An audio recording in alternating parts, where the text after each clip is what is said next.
નમસ્કાર, મારો આજનો વિષય છે ભોપાલ ગેસ દુર્ઘટના ભારતમાં 3 ડિસેમ્બર 1984ના રોજ સર્જાઈ, જે ઔદ્યોગિક એકમની સૌથી કરુણ દુર્ઘટના ગણી શકાય. મધ્યપ્રદેશના ભોપાલમાં આજથી 41 વર્ષ પહેલા આ બનાવ બન્યો.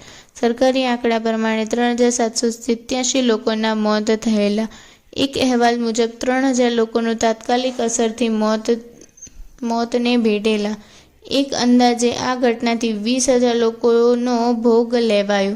આમાં 8,000 લોકોનો ઝેરી વાયુની અસર થયેલી. આ ઝેરી ગેસની અસર 5.5 લાખ કરતાં વધારે લોકોને થઈ. 2 ડિસેમ્બરની મધ્યરાત્રિ પછી ભોપાલમાં આ ઘટના બનેલ. આ ઘટના વર્ષ 1969માં સ્થાપિત યુનિયન કાર્બાઇડના રાસાયણિક દવાના કારખાનામાં થયેલી. આ ઘટના વખતે કંપનીના CEO તરીકે વોરન એન્ડરસન હતા.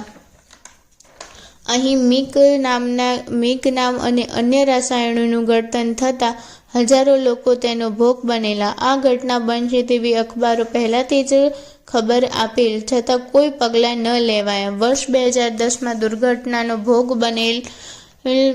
બનેલા માટે વળતર અંગે ચુકાદો આપેલ. વર્ષ 2010માં વોરન એન્ડરસનને $2,000નો દંડ અને 2 વર્ષની જેલની સજા કરવામાં આવી. પરંતુ કાયદો પસાર થાય તે પહેલાં વર્ષ 2014માં 29 સપ્ટેમ્બરના રોજ તેમનું અવસાન થઈ ગયું.